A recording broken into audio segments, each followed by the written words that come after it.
rang ba kajela kurat sangma ulai shim benda ha kajingilang ba arsngi hapdeng ki kenhun ke badan benda ben kyntiew ya kakam ringap hapo kathan chitei lamingi harangkat kajingdon lang ki he sarkar kinong hikai bet kiru syampang ha kakam ringap ha kani kesngi la Ïasoi ru ya ka memorandum of understanding hapdeng ka MFEC bat ka NCTAR ka batmu ben ai kajing ya trailang bat kajing kersan ben kyntiew ya kakam ringap ha kajela kani kajing ya trailang kan kyntiew ru ya kilat ikabu hapdeng kinong ringap ha kajela Meghalaya.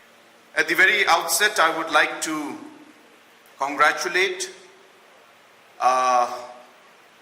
the Meghalaya Farmers Commission and especially Shri K.N. Kumarji and Basolia for the exceptional work that the Farmers Commission has been doing for the farmers of our state, and more specifically the work that they have been doing for the apiculture in the state of Meghalaya.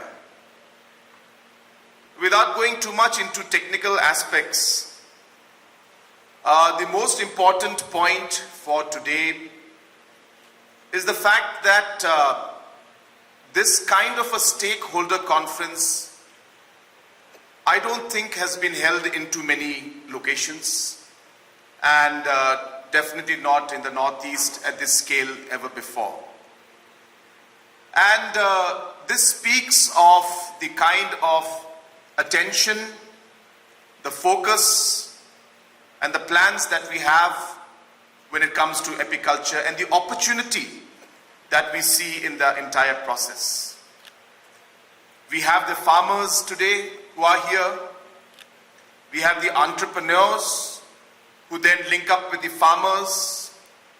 We have experts and scientists who are able to tell us about beekeeping in general, about different aspects scientifically connected to that, and also in terms of the kind of technology interventions that are possible in the long run. We have the regulators who are here who can help us then classify, create database, and create different kind of branding if required, so that it is acceptable at the national and the international level. And of course we have the state government, which can be a catalyst to the entire process of supporting financially and from other sources and other areas to make sure that this particular mission that we have in our minds could go through. And to be very frank, what we have seen is that beekeeping and this apiculture has been something that has naturally been there in our ecosystem, in our environment, and our farmers have been doing whatever they could at their own level without any guidance. And without having any guidance and any support, even then, they were able to reach to the level that they are today. And when we went into the micro detailing of things, we realized that actually with a bit of support, the right guidance, the right framework, the right approach, we felt that we could actually make a difference. And this we have realized in almost every sector that is there in our state. We realized as a state, we cannot compete with bigger states in terms of the quantity of production. And hence trying to produce large quantity and selling them may not be a good strategy for a small state like us. And hence for us, we should focus on high value products, on products that are niche in nature, products that can be differentiated at the global level, and try to push them. And when we started looking at these products, we realized that we have many of them. Starting off with a simple turmeric like Lakadong, which had huge potential, but no government support was there for many, many years. When this government came in to power in the last 5 years, in our first term, Lakadong was one of the first missions that we took over. And we started the mission, and I'm happy to inform you that the production of lakadong has grown over 15 times from the moment we started. And not only has the production gone up, we are today able to process using new technologies which are powered by solar energy, where self-help groups and different women groups are involved, and their lives are changing today. And our products from lakadong are reaching all the way to international markets in US, Europe, the Middle East, Japan, all over the world. And it was simply trying to pick it up where it was, scientifically giving the right approach to things, doing a bit of analysis on the actual way in which it was being done, hand-holding the farmers, giving them basic training, giving them the financial support, bringing in experts into the field, and promoting entrepreneurs to actually commercialize and market the products. And this particular process which I've mentioned to you just now in a very short, 10 seconds, is key to be implemented and is important to be implemented in all the sectors. Unless we are scientifically giving an approach to a process, we will not be successful. And hence, it is important to scientifically study the product, scientifically study the process, scientifically study the technology, and scientifically study the marketing of the product also. So unless we do not do the entire scale of the entire process from the moment it is grown to the point it is nurtured, to the point it is cultivated and taken out, and to the moment it is processed and packaged, we will not be able to succeed. And hence this model of scientific approach by involving different experts has gone into potatoes, into buckwheat, into mushroom, into turmeric, into ginger, and are now into honey or apiculture. Even in aroma mission. I just went recently to one place where in Riboy district, where we are doing exceptionally well in aroma mission. And again, we are getting products that are not available in any other part of the world. I can't remember the exact word, but I think it was winter leaf or something. What's it called? Wintergreen, sorry. My memory is a bit short here. So wintergreen. This plant or this particular variety of tree or plant doesn't grow in many parts of the world. And it has got medicinal value in it. And now we are extracting oil from this, and our farmers are today taking this plant, this wintergreen, which was normally always there, and they didn't realize the value of it, and today we are creating value out of something that already existed in our ecosystem, in our environment. And that is really what at the crux of what we are trying to do. The same thing, but we're doing it differently. I keep using this line, I'm sure a lot of you are bored with hearing me say this. The same thing, but we're doing it differently, we're doing it better, we're doing it scientifically, we're ensuring that we involve professionals, experts, because without that, it will not happen.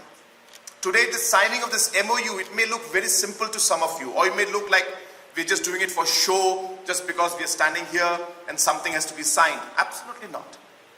There is a lot of thought process that has been gone behind it. We are tying up with experts at all levels. Just recently we tied up with NTPC because we realize the power scenario is such that forever we cannot be dealing with retailers, as to say. NTPC produces the same amount of power that Meghalaya needs in the whole year. It produces it in one day. That's the capacity that NTPC has. They have 75,000 megawatts of installed capacity. They produce Meghalaya's 1 year's requirement in one day. We tied an MOU with them. Why? So that we can get their expertise, we can work with them, with a large player, and learn from them, and be able to get all the benefits for the people of our state. So the MOU we saw today is in similar lines. Nectar has been doing so much of technological work, and yet we're not able to use that to be able to get it across to our people, simply because we could not sit like this, or we could not discuss, we didn't have an MOU. there are many expert organizations in our region. Like today we are using and talking to many of them, like we're doing it Nectar today.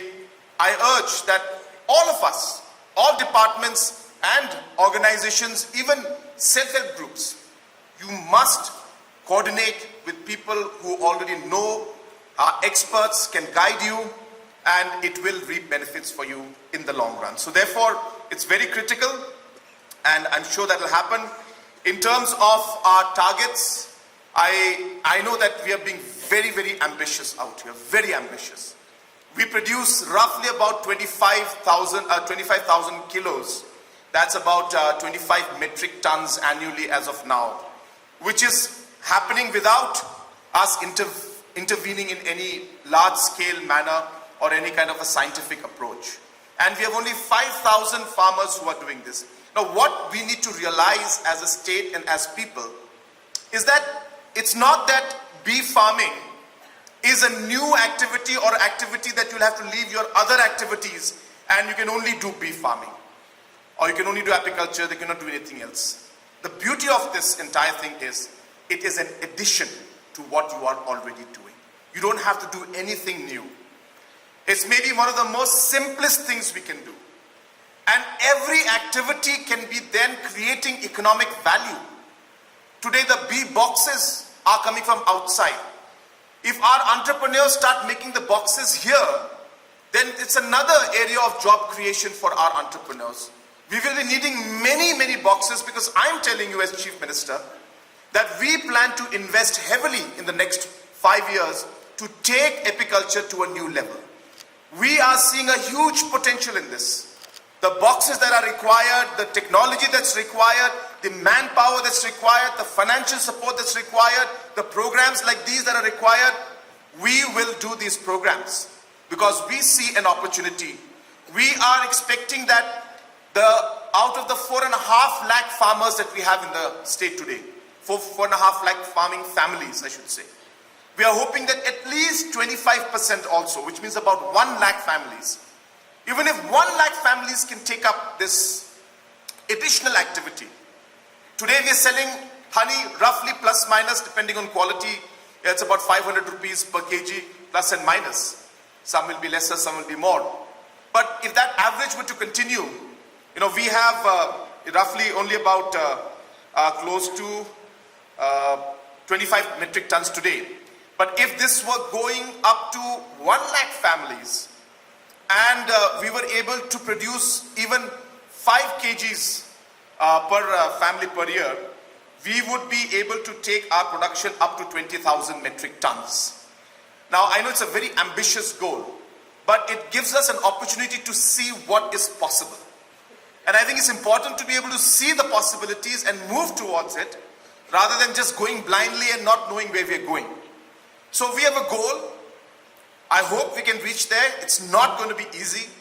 But even if you're able to produce 20,000 metric tons, that's about a value of about 1,000 crores of honey a year. That's just basic 500 rupees. It's a huge benefit and additional income for our farmers. And that we're talking of only the basic. Today you have meat, as you said. Meat is going to be the final product, which is the wine, which is again very high value product. We have the venom that is there, which is highly medicinal in quality, and today can be produced in a large scale if you're able to go forward with this. And was mentioned that it's almost giving about close to about 50-60 lakhs per kg is the kind of, or per liter, is the kind of value that this particular product, the venom, has because of its medicinal properties, as was mentioned by Doctor who was giving the presentation earlier, that it has shown proof of actually curing cancer in patients, and therefore the demand for this product, the venom, is very high. So I'm not even talking about those products right now. I hope that as we go forward, we will reach that point where we can actually produce and be key players in the value addition to honey. But even if we go for the basics, I think we can do a lot. And I hope that one day Meghalaya will be able to show the way to other states and can be a national as well as a global leader If tomorrow we are able to produce 20,000 metric tons, where country's production is 130,000 metric tons, we are almost close to about 10-15% of the national production. That's huge. And most importantly, you have to all remember that our honey is unique.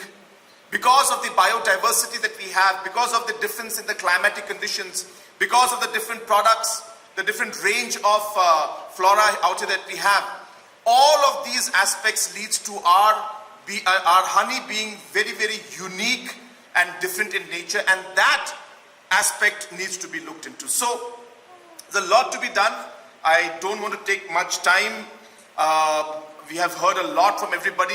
The only reason why I wanted to share these points which I've shared with you today is to make you understand and make you believe that I'm not just here to stand and just inaugurate this program and give a long lecture. I mean business. I mean what I'm saying. And we are going to do it. In the next 5 years, I want to transform this sector. But I cannot do it alone. We will have to do it together. Everybody has a role to play. Everybody has a part to play. And everybody will have to work hard. It's not going to be easy. Don't wait for, the government or the officers to come and say or complain tomorrow that nobody came to talk to us. No. If you are a farmer, if you are an entrepreneur, you go ahead. But I'm assuring you that we will not give you a chance to complain. But you must be determined to do what you are planning to do. I cannot give that determination to you. I can support you. I cannot be there at the moment where you start to stop thinking and saying, I've had enough of this. That it is inside you. You have to show that will to be able to do it. I am assuring you that we will be there to support you and we will make a difference, because this is an area, as I said, that we are seeing huge potential in the long run. We'll be doing this in many products, be it buckwheat, as I said, be it mushrooms, be it aroma therapy, be it our turmeric. We are seeing a different kind of process that Meghalaya is following today. And this particular sector is just one example of what we're doing differently from what others are doing. And I really hope and wish that 5 years from now, when we have this program again, that we will have a different kind of a meeting that day where we'll be sharing and discussing the success stories of what happened in this next 5 years. And I really look forward to the next 5 years. And I assure you once again of complete support from our side. I wish this program the very best. All the suggestions given by Basolia and all our other dignitaries on the diet, Dr. Ashish, Dr. Sharma, and Mr. Ken Kumar, I assure you that we will take up all the suggestions in a very positive manner. We may not be able to do everything in one go, but we will see that we move forward in the suggestions in the right earnest. And I once again thank all of you, and I wish this program a grand success, and I wish all the farmers a grand success, and I thank all the experts who have taken their time out to come here from their very busy schedule to be part of this particular program. May God bless each and every one of us, and may God bless our state of Meghalaya.